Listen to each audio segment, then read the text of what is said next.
Hi guys, welcome to Sophie's Chalk Time. This is the project we'll be doing today, and here is the supplies that you'll be needing.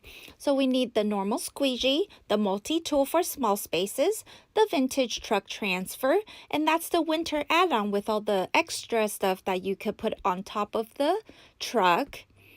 And the colors are teal, white, candy apple red, evergreen, and melon green.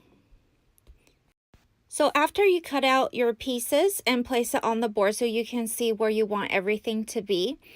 And then you want to tape your truck so you can place your layer on top of your truck.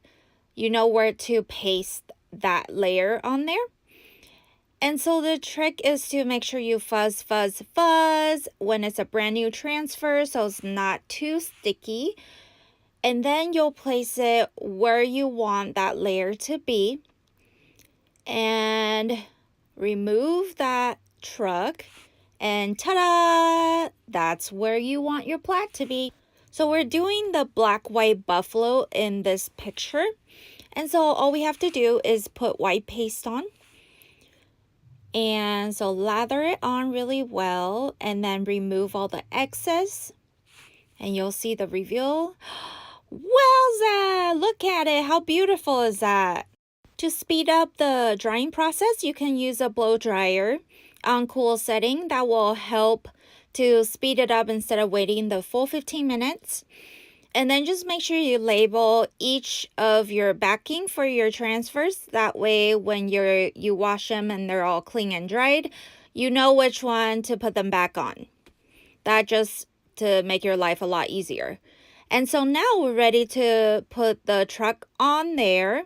And you can see it helps to really line up, and it does have a little bit of that wiggle room.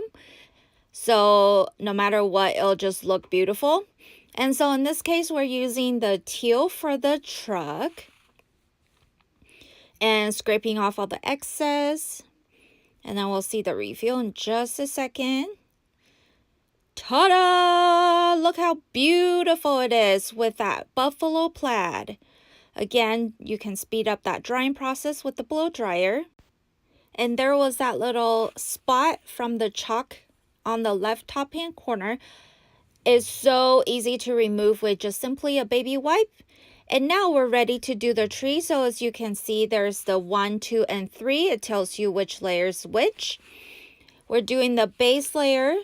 Always make sure you fuzz a brand new transfer. You can layer it to the front of the truck or to the back of that truck bed. We decided that we are doing the back. And for that base layer, we're going to do that beautiful evergreen color. One thing to keep in mind when you're working with multiple layers on a Chalk Couture project is that your previous layer should be really dry before you start another layer. Otherwise, it could potentially pull up your paste that you already put down.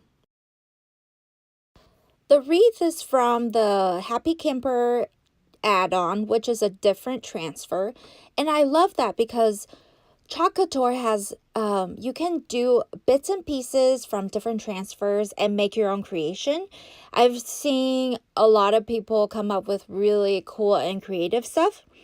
So next we're doing the second layer of the tree, and we're doing that melon green color.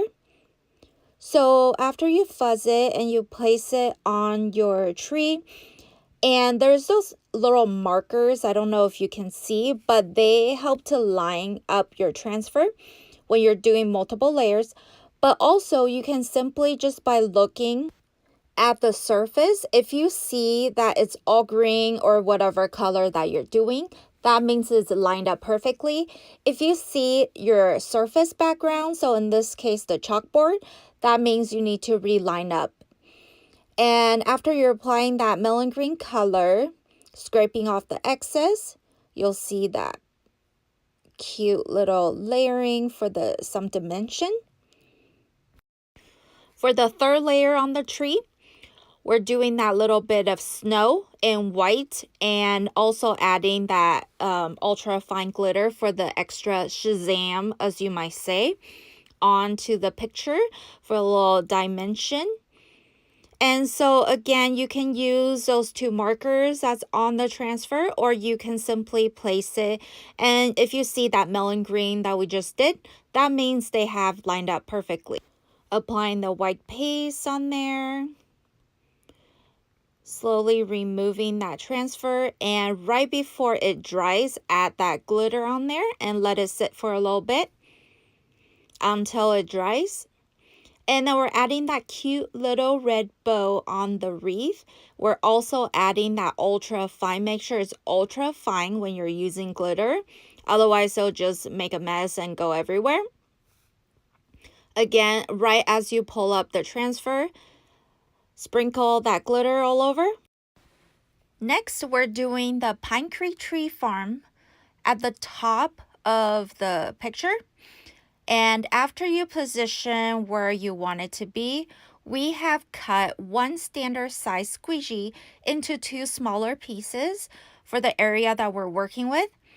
So for Pine Creek, we're doing the evergreen color and Tree Farm in the candy apple color for that beautiful Christmas contrast. And as you're removing the excess off of two different colors on the same transfer and they're very close to each other, just make sure you're careful without them mixing the two colors together.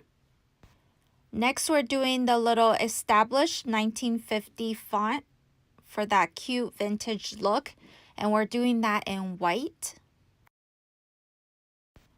All right, we're just about done.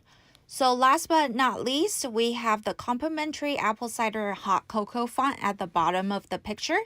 For the complimentary, we're going to be using that melon green color, as we have a little bit of that in the tree, and that will just help tie in the whole picture together.